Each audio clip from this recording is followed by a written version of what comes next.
La lumière va venir de Bruxelles grâce à François Baudonnet que nous allons retrouver. Bonjour François, on va parler des élections européennes qui approchent à grands pas, 22 et 25 mai, et qui pour la première fois permettront l'élection du nouveau président de la Commission européenne qui va succéder donc à Juan Manuel Barroso. Alors en quoi cela a-t-il évolué et carrément changé, François ? Alors bonjour Thierry, effectivement cette nouveauté tient à deux raisons. D'abord il y a une raison institutionnelle.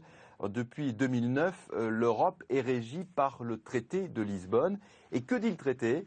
Eh bien il dit que dorénavant les élections européennes vont déterminer le nom du futur président de la Commission européenne, donc le remplaçant de José Manuel Barroso, qui, comme vous le savez, est à la tête de la Commission européenne depuis 10 ans. Ça, c'est la première nouveauté. Et donc, du coup, les partis politiques européens ont dit, eh bien, nous allons choisir chacun un chef de file, et c'est cette personne qui sera présidente de la Commission si nous arrivons en tête au prochain scrutin. Et actuellement, ces 5 personnes, il y a 5 chefs de file, sont en campagne dans toute l'Europe. Regardez.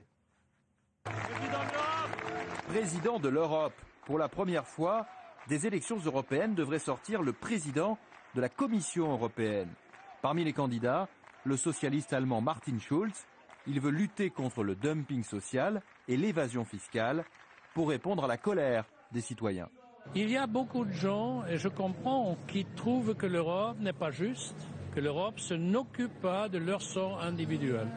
Et là, sur ce terrain, pousse le populisme qui promet n'importe quoi et qui s'en fout après les élections de leurs promesses.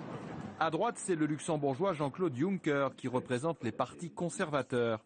Pour lui aussi, les populistes sont ses principaux adversaires. Il y a un risque de voir les forces d'extrême droite et les populismes de tout genre gagner en influence au Parlement européen. Je voudrais être parmi ceux qui auront fait barrage à l'avancée de l'extrême droite. Il ne faut pas avoir peur de l'extrême droite, il faut la combattre.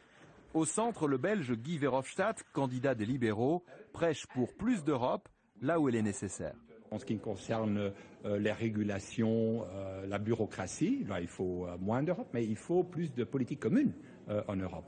Par exemple, une communauté d'énergie au niveau européen, parce que pour le moment, on a des prix de carburant et des prix d'énergie qui sont beaucoup trop élevés parce qu'il n'y a pas de marché unifié.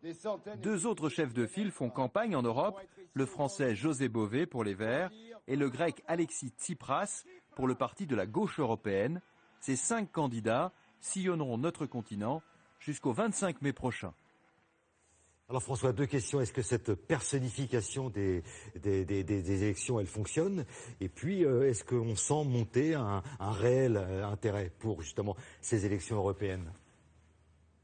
Oui, alors l'idée, effectivement, c'était d'incarner ces élections européennes, de faire qu'il n'y ait plus 28 élections nationales parallèles en même temps, mais qu'il y ait un seul scrutin au niveau européen. Alors d'une certaine façon, ça fonctionne, parce que le fait d'avoir 5 chefs de file comme ça, bien identifiés, ça permet par exemple d'organiser des débats entre eux, des débats présidentiels. Il y en a eu par exemple un hier soir sur Euronews, et il y en aura d'autres d'ici le 25 mai, date du scrutin en France. Donc en ce sens, ça fonctionne.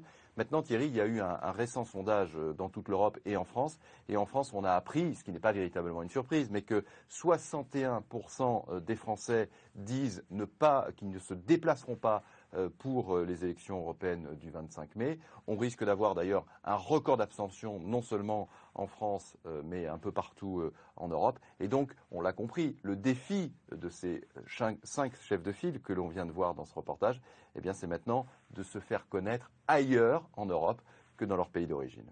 Merci beaucoup François Baudonnet, bonne journée. Résultat donc le 22 et le 25 mai pour les élections européennes.